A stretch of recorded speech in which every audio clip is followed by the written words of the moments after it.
అదేవిధంగా నిన్న జరిగినటువంటి ఒక చిన్న ఇష్యూ, చిన్నది కాదు చాలా పెద్దదే.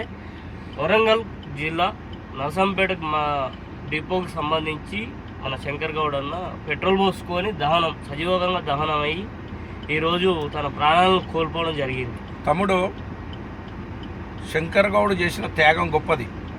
శంకర్ గౌడ్ కనుక ఇవాళ ఆ త్యాగం చేయకపోతే ఆర్టీసీ వ్యవస్థ అనేది మెగా కృష్ణారెడ్డికి వెళ్ళిపోయేది. ఇవాళ మెగా వాళ్ళ కంపెనీకి ఇచ్చేసేవాళ్ళు కాంట్రాక్టు. గవర్నమెంట్ ఇప్పుడు కూడా కన్ను తెరిచి ఆ చర్చలని సఫలం చేసి ఇవాళ కార్మికులకు న్యాయం చేయాలంటే ఒక శంకర్ గౌడ్ బలిదానమే, ఇవాళ ఒక గౌడ కులస్తుని బలిదానమే వేల మంది కార్మికులకు ఉపాధిగా మనకు అవపడుతుంది. తమ్ముడు, శంకర్ గౌడ్ చేసిన బలిదానము ఎప్పటికీ వృధా కాదు. ప్రభుత్వ హత్యగానే దీన్ని మేము ఖండిస్తున్నాం. తమ్ముడు, ప్రభుత్వము నిర్లక్ష్యం వల్లనే అప్పుడు ఇచ్చిన హామీలను గవర్నమెంట్ ఏం చేస్తుందంటే కార్యకర్తలకు కానీ కార్మికులకు కానీ ఒక డ్రైవరు ఆర్టీసీ వ్యవస్థకు కానీ ఒక కంపెనీలో వ్యవస్థలకు కానీ మిగతా వ్యవస్థలన్నీ కూడా ఏం చేస్తారంటే ఈ గవర్నమెంట్ చేయలే, మేము వచ్చే గవర్నమెంట్ చేస్తామని మేనిఫెస్టోలో పెడతారు. ప్రతి మీటింగ్లో మైకుతో ఉదర కొడతారు. గద్దె ఎక్కిన తర్వాత ఇద్దరు ఒకటే అయిపోతారు. ఆయన చెప్పింది గంతే ఉంది, ఈయన చెప్పింది గంతే ఉంది. నేను వస్తే మీ బతుకులు బాగా చేస్తాం, కార్మికుల కష్టాలు ఇట్లున్నాయి, మేము లోతుగా పోయినాం, మీ కుటుంబాలు ఇట్లున్నాయి, మీ వ్యవస్థ ఇట్లా నడుస్తుంది, మేము ఈ అన్నిటికీ పోయిన గవర్నమెంట్ కారణం, మేము అలా కాము, మీ కోరికల డిమాండ్లను నెరవేరుస్తానని చెప్పితే కార్మికులు నిరంతరం తమ్మి పొద్దుగాల సర్ది కట్టుకుని 6 గంటలకు వెళ్ళి బస్సు ఎక్కితే రాత్రి 11 గంటల దాకా బస్సు సీట్లనే కూర్చోవాలి తమ్మి. కార్మికుని వ్యవస్థ ఏందో తెలుస్తుంది. అక్కడున్న ఒక తోటి ప్రయాణికుడు గొడవ పెట్టుకుంటూ కూడా అది డ్రైవర్ మీద వచ్చి రిమార్క్ రాస్తారు ఈ రోజులల్లా. మరి అంటే ఇప్పుడు శంకర్ గౌడ్ వాళ్ళకి ఎలాంటి సదుపాయాలు గవర్నమెంట్ కూడా ఇప్పుడు అన్ని యూనియన్లు అన్ని యూనియన్లను గవర్నమెంట్ మీద పోరాటం చేసి ₹1 కోటి శంకర్ గౌడ్ కుటుంబాన్ని ఇవ్వాలి, ఒక ప్రభుత్వ ఉద్యోగం ఇవ్వాలి, వారికి సకల సదుపాయాలు కల్పించాలి. ఆయన త్యాగం ఇవ్వాలి, వృధా కావద్దు.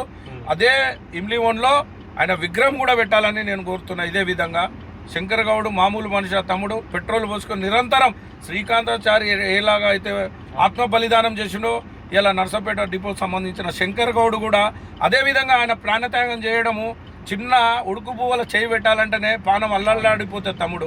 ఒక నిప్పు వచ్చి కంక ఈడ పడితేనే మనకు ఎంతో అల్లాడుతుంది. అలాంటి వ్యక్తి 80% గాలి నేను చనిపోయినా నా కుటుంబం ఏమైనా నా తోటి కార్మికులు అన్యాయం జరగొద్దనే ఉద్దేశంతో ఇవాళ ఒక ఆర్టీసీ వ్యవస్థకు పునరావాసం కల్పించిన మహా వ్యక్తి ఇవాళ ఒక జీవనం కార్మికుల వ్యవస్థల్లో ఐక్యత తేవడానికి శంకర్ గౌడ్ ఒక బలిదానమే ఇది నిదర్శనం అని చెప్తున్నా తమ్ముడు. గవర్నమెంట్ ఈ ఆర్టీసీ వాళ్ళకి 16% అంటే 16 డిమాండ్లని ఒప్పుకున్నది, 16 డిమాండ్లు తీరుస్తామని చెప్పేసి అంటున్నారు తమ్ముడు. 16 సమస్యలు ఇప్పుడు యూనియన్ లీడర్లతోటి చెప్పారు. పేపర్ స్టేట్మెంట్ ఇస్తాడు ఒక ముఖ్యమంత్రి గారు. ఆర్టీసీ కార్మికులకు నిర్లక్ష్యం లేకుండా వారికి ఉన్న సదుపాయాలు అంటారు జీవరూపకంగా రావాలి, దాన్ని వెంటనే అమలు పరచాలి. ఈరోజు ప్రెస్ మీట్ పెట్టి చెప్పడం యూనియన్ చేయడం కాదు, దాని మీద ఒక మంత్రులతోటి సబ్ కమిటీ వేసి దాన్ని ఏ విధంగా ముందుకు తీసుకెళ్లాలని ముఖ్యమంత్రి గారు ఆలోచన చేసి ఇప్పటికైనా ఆర్టీసీ కార్మికులకు వాళ్ళని ఇప్పుడు లేడీస్ కూడా ఇబ్బంది పడుతారు. ఉద్యోగాలు 12 గంటలు వేయడం వల్ల వాళ్ళతో చాలా ఇబ్బందులు పడుతారు. వాళ్ళకు కూడా వారానికి 2 రోజులు సెలవు ఇస్తూ పని భారం ఎక్కువైతుంది.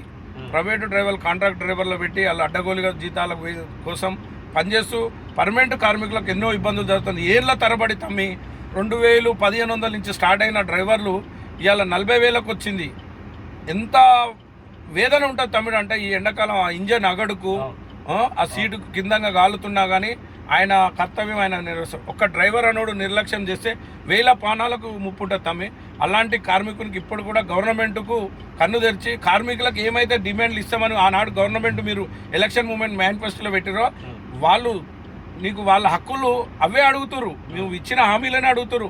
వాళ్ళకు గొంతమ్మ కోరికలు కొత్త ఏం కోరతలేరు. నువ్వు ఆనాడు గద్దెక్క ముందుకు నేను వస్తే ఆర్టీసీని గవర్నమెంట్ పరంగా గవర్నమెంట్లో కలుపుకొని నీ గవర్నమెంట్ బేసిక్ సాలరీ ఇస్తా, నేను గవర్నమెంట్ మీకు ఏమి ఇవ్వాలనో బెనిఫిట్స్ అన్నీ మీకు అందిస్తానే ఆ రోజు చెప్పిన ముఖ్యమంత్రి గారు, ఈరోజు ముఖ్యమంత్రి అయిన రేవంత్ రెడ్డి గారు ఆ రోజు కార్మికులకు ఇచ్చిన హామీనే వాళ్ళు నెరవేర్చాలని స్ట్రైక్ చేయడం జరిగింది తమ్మి. దానికి శంకర్ గౌడే ఉదాహరణ తమ్మి. కార్మికుల ఆవేదన ఎలా ఉందో మనం అర్థం చేసుకోవాలి, వారి బాధలు వారి కష్టాలు ఎన్నో రకాల అక్కడికి పోతే డిపో మేనేజర్ వేధిస్తాడు, ఇక్కడ వస్తే ప్యాసింజర్ తోటి ఎఫెక్ట్ ఉంటుంది. ఒక స్టేజ్ నుంచి ఒక స్టేజ్కి ఆపబోతాడు, వెనకంగా వచ్చి ఒక డ్రైవర్ మీద గల్లబట్టే రోజులు ఉన్నాయి ఈ రోజులల్లో.